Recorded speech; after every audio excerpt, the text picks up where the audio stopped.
अस्सलामुअलैकुम। आज की क्लास में हम को प्राइम नंबर्स के बारे में पढ़ेंगे। Two numbers which have only one as their common factor is called coprime number. कोई भी दो नंबर जिसका कॉमन फैक्टर सिर्फ वन हो को प्राइम नंबर कहलाते हैं। For example, pair of 2 and 3। अब हम इसके फैक्टर्स बनाकर देखते हैं। 2 के फैक्टर्स होते हैं 1 and 2। 3 के फैक्टर्स हैं 1 and 3।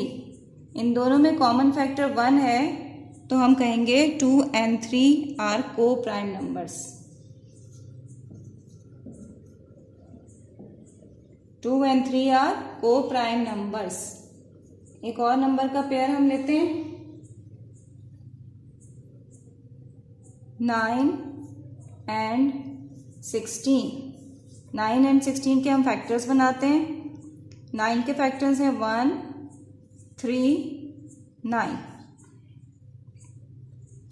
अब 16 के फैक्टर्स बनाते हैं 1 4 2 8 16। अब इन दोनों में हम कॉमन फैक्टर्स देखते हैं। इनमें कॉमन फैक्टर सिर्फ 1 है, तो हम कहेंगे 9 and 16 आर को प्राइम नंबर।